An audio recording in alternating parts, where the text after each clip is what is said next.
भाई बच्चों को आश्वासन ये दिया था कि आपके साथ खड़े रहेंगे, आपके साथ खड़े रहेंगे, आपको आप पर अत्याचार नहीं होगा, आपको लाठी नहीं चलाया जाएगा, आपको जेल नहीं भेजा जाएगा और बीपीएससी की लड़ाई को अंजाम तक पहुंचाएंगे। न्यायालय सिंगल बेंच में गए, फिर डबल बेंच में गए, अपने खर्चे पर पूरा केस लड़े हम लोग। बावजूद इसके अगर न्यायालय ने राहत नहीं दी है तो न्यायालय के निर्णय का सम्मान है। हार है इसमें कौन सी बड़ी बात है, चुनाव है तो आएंगे ही यहाँ पर। भाई अमित शाह और मोदी तो अगले 6 महीने में केंद्र की सारी योजनाएं वो बिहार से लॉन्च करेंगे। उनको अचानक से बिहार से प्रेम हो जाएगा।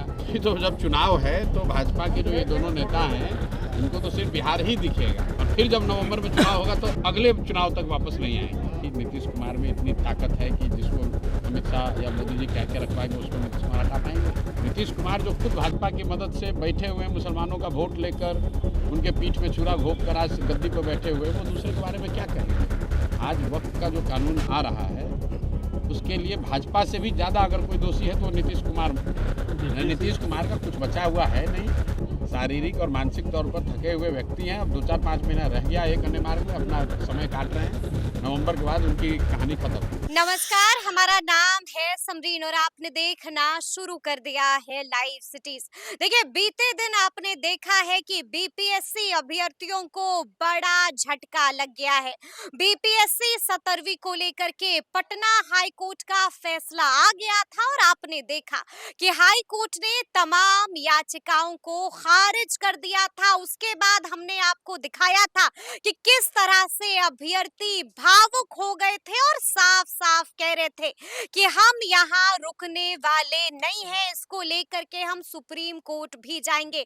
लेकिन इस वक्त की बड़ी खबर ये है कि जन सुराज के सूत्रधार प्रशांत किशोर ने भी बीपीएससी 17वीं को लेकर के अपनी चुप्पी तोड़ी है और मीडिया कर्मियों ने प्रशांत किशोर से ये भी जानने की कोशिश की है कि अब प्रशांत किशोर इसको लेकर के क्या कुछ करेंगे। और झटका लगने के बाद प्रशांत किशोर की पहली प्रतिक्रिया क्या होगी, तो इसको लेकर के जनसुराज के सूत्रधार प्रशांत किशोर ने एक बार फिर से बड़ा बयान दे दिया है। क्या कुछ कह रहे हैं जनसुराज के सूत्रधार प्रशांत किशोर, सबसे पहले आप उनको सुनिए। अमित शाह जी बिहार दौरे पर आ रहे हैं। हार है इसमें कौन सी बड़ी बात है, चुनाव है तो आएंगे ही यहाँ पर।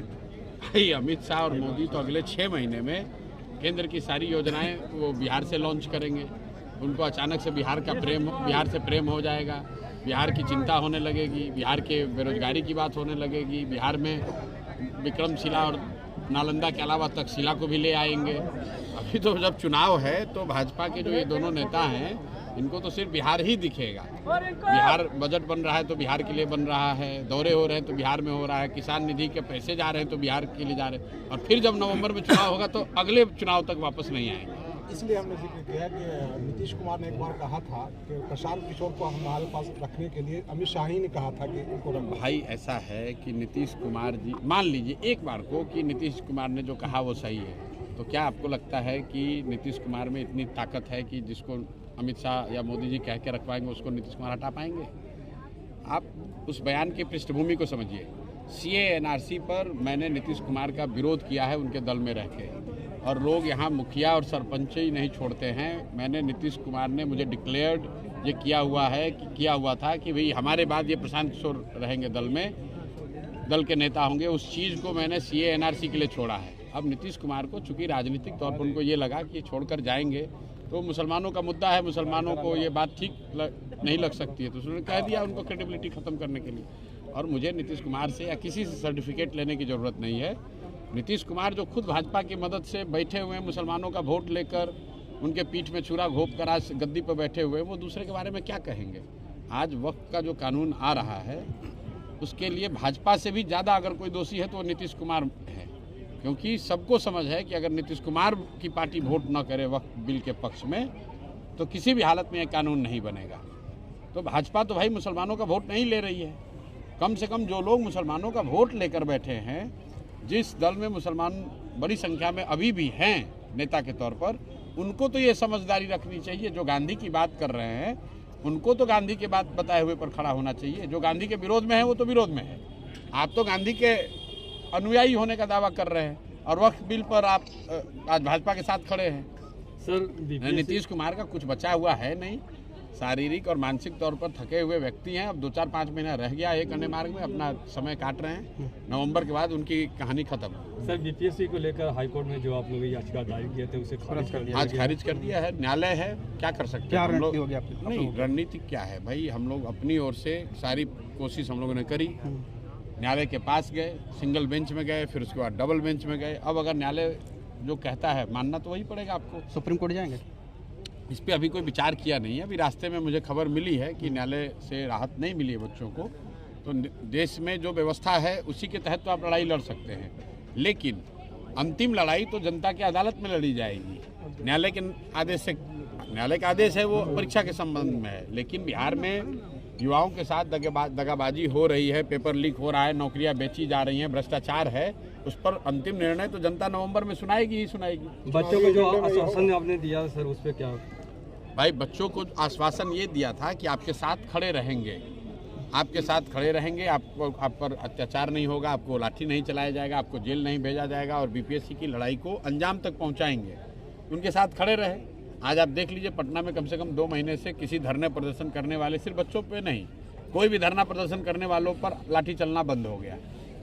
मैं ये नहीं कह रहा हूँ कि आगे किसी पर लाठी नहीं चलेगा, लेकिन जिस तरह से हर दूसरे दिन पहले लाठी चलाई जा रही थी वो चीज़ बंद हो गई, क्योंकि हम लोग अनशन बैठे, धरना किया, हंगामा हुआ, देश दुनिया की मीडिया में लोगों को पता चला कि ये तो दमनकारी सरकार है। तो अब पुलिस भी वहाँ लाठी चलाने से पहले 2 बार सोच रही है। दूसरा, हम लोगों ने कहा था कि हम लोग इसको अंजाम तक ले जाएंगे, तो जब सरकार ने बात नहीं मानी तो न्यायालय गए, न्यायालय सिंगल बेंच में गए, फिर डबल बेंच में गए, अपने खर्चे पर पूरा केस लड़े हैं हम लोग। बावजूद इसके अगर न्यायालय ने राहत नहीं दी है तो न्यायालय के निर्णय का सम्मान है। सबको देश में जो भी इस देश की संविधान, यहाँ की व्यवस्था में जिसका यकीन है उसको न्यायालय का निर्णय मानना पड़ेगा, तो हम लोग भी मानेंगे उस निर्णय को। विधानसभा चुनाव तक जनसुराज की क्या रणनीति होगी? रणनीति विधानसभा चुनाव, हम लोग राजनीति सिर्फ विधानसभा चुनाव के लिए नहीं कर रहे हैं। हमारा राजनीति करने का उद्देश्य एमएलए एमपी बनना नहीं है। एमएलए एमपी बनकर ठेकेदारी करना, बालू माफिया, शराब माफिया बन जाना, पैसे कमाना, ये हम लोग का उद्देश्य नहीं है। ऊपर वाले की कृपा से ये सारी चीज़ें जितना एमएलए एमपी मंत्री कमा सकता है नाम शोहरत, उससे बहुत ज़्यादा भगवान ने दिया है। हम लोग राजनीति इसलिए कर रहे हैं कि बिहार में सुधार हो सके, बिहार भी अन्य राज्यों की तरह बेहतर विकास कर सके, इसलिए राजनीति कर रहे हैं। उसमें जितना दिन लगे, जो परिश्रम करना पड़े, जो मेहनत करनी पड़े, वो कर रहे हैं, ईमानदारी से कर रहे हैं। मानना नहीं मानना वो बिहार की जनता माने। आप यहाँ उपचुनाव लड़े थे, दोनों जगह पे हार हो गए। अब जो इमामगंज सिटिंग विधानसभा होगा जी, उसमें कितनी सीटों पर गया में आप खड़ा करेंगे? 10 पूरे राज्य में 243 खड़ा करेंगे, तो जितनी सीट गया में हो सब। तो सुना आपने क्या कुछ कहा है जनसुराज के सूत्रधार प्रशांत किशोर ने। बड़ा बयान दे दिया है और साफ साफ कह दिया है कि कोर्ट के फैसले का हम सम्मान करते हैं, लेकिन ये भी साथ साथ कह दिया है कि ये कोई अंतिम लड़ाई नहीं है। अंतिम लड़ाई तो जनता की अदालत में लड़ी जाएगी, यानी कि बड़ा संकेत भी दे दिया है, बड़ा इशारा भी कर दिया है और खूब तंज भी कस दिया है। तो अब देखना होगा कि आगे आगे क्या कुछ होता है। आपने ये भी सुना है कि जनसुराज के सूत्रधार प्रशांत किशोर से मीडिया कर्मियों ने ये भी सवाल पूछा था कि क्या बीपीएससी अभ्यर्थियों के लिए प्रशांत किशोर और जनसुराज सुप्रीम कोर्ट भी जाएगा, और इस सवाल का क्या कुछ जवाब दिया है प्रशांत किशोर ने, वो भी हमने आपको सुनाया है। तो अब देखना होगा कि आगे आगे क्या कुछ होता है। तो फिर ये पूरी खबर आपको कैसी लगी है, कमेंट करके हमें जरूर बताइएगा। तो ऐसे तमाम अपडेट्स के लिए बिल्कुल ऐसे ही हमारे साथ बने रहिएगा और देखते रहिएगा लाइव सिटीज। बहुत शुक्रिया।